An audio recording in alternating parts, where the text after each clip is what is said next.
Hello everybody, my name is Wifies, and in today's video I'm going to be showing you all of the blocks in Minecraft that mobs can and cannot spawn on, as well as a test that will help indicate, usually, which blocks are non-spawnable. Anyway, if you enjoy this video, then consider subscribing and giving a like, but let's get right into it, and I hope you enjoy. So right before I begin, if you guys want to try to comment how many blocks you think there are, I will leave a heart for most of you guys that comment very close. But anyway, regardless, there are over 150, I'll give you guys that. So, good luck, comment down below what you think, and let's get right into it, starting with glass. This one is quite straightforward. There are 34 glass blocks, including panes and stained glass, and mobs will not spawn on any of them.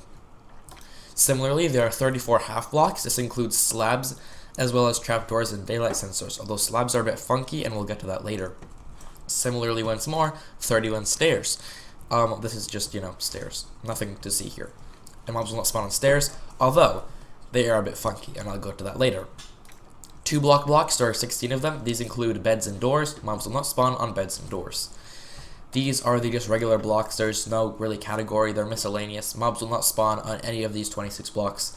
This includes sea lanterns, glowstones, ice, composters, TNT, trap chest, anvils, brewing stands, cake, which is not a half block because it changes states, cauldrons, full or not, ladder, regular chest, vines, farmland, path blocks, carpets, lecterns, grindstone, stonecutter, jack-o'-lantern, bell, lantern, campfire, extinguished and non-extinguished, as well as end portal frame. Mobs will not spawn on any of those. These blocks are quite funky. They are the 19 condition blocks. They're kind of dependent. A furnace will only be non-spawnable if it's smelting something. So if this is smelting something, then it's non-spawnable, but right now, mobs can spawn on it. Magma blocks will only spawn mobs in the nether, not in the overworld. Slabs and stairs will only spawn mobs if they are in this position, a stair being tilted up and a slab being on the top half. Most people think that leaves are non-spawnable if they are on fast graphics, but that is false. They are always non-spawnable. I said that wrong, but they are always non-spawnable. Snow layers are quite weird in the way they work. A mob can spawn on one snow layer, but it will not spawn on 2, 3, 4, 5, 6, 7, or 8. Torches and redstone torches can occupy a block, but mobs will still spawn on the block, and I put it here just because this is probably not known. However, this only works in the nether because, of course, light, and that will not affect overworld mobs. Sign is also the same thing as torches, but signs do not give off any light, which means mobs can spawn on the block the sign is occupying. However, mobs will not spawn on top of the sign. That is not going to work. Pretty cool. Next up is walls. There are 29 walls. This includes fences, walls, fence gates, iron bars, and end rods. Mobs will not spawn on any of these blocks. Next up is the small boys. Small boys occupy a small space of a block, and mobs will not spawn on any block occupied by these. Rails, redstone comparator and repeater, lily pad, carpet, buttons, pressure plate, lever, and redstone dust.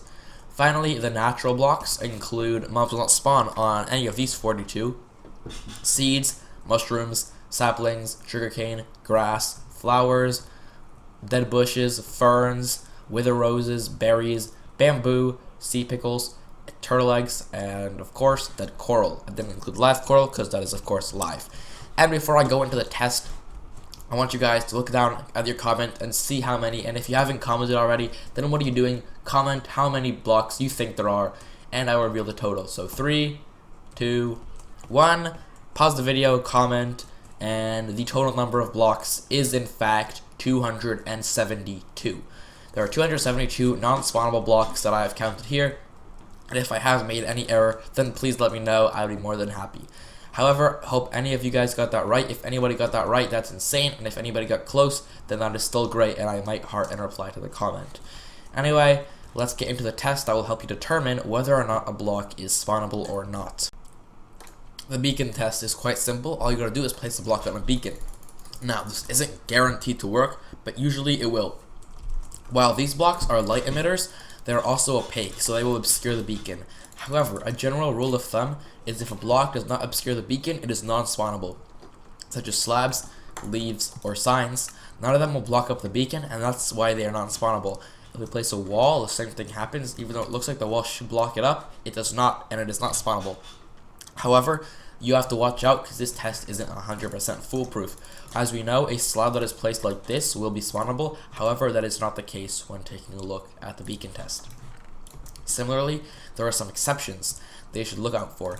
These blocks, when they are transparent, they will also be spawnable. Mobs can spawn on hoppers, redstone blocks, which is even weirder because they're actually opaque. Redstone blocks are considered transparent by the wiki, which I'm super confused about, and yet they are spawnable. Slime blocks as well. They are also, transparent, but mobs will spawn on them. And finally, extended pistons. This is quite odd because a regular piston will actually obscure the beacon, but both regular and extended are actually spawnable. So watch out, do not make your floor out of this unless it is properly lit, because mobs will spawn on the piston face. However, that really concludes our list, and I hope you have found this video quite useful, and maybe you'll be more cautious with the blocks you use in your base, and maybe you found a new block here that you like and you'd love to use as a floor without having to worry about lighting anything up. My personal favorite choice are the carpets because they're a really nice way to make your base, not lit up, as well as having no risk of mob spawning. And of course, I love the glass, although it will look bad as floor. However, that is all I have for you guys today. If you have enjoyed today's video, and I'm just curious if the composter will obscure it. But, oh, it does not. See, test works. And I hope you guys have enjoyed, and I'll see you all next time. Be sure to subscribe if you haven't already. Peace.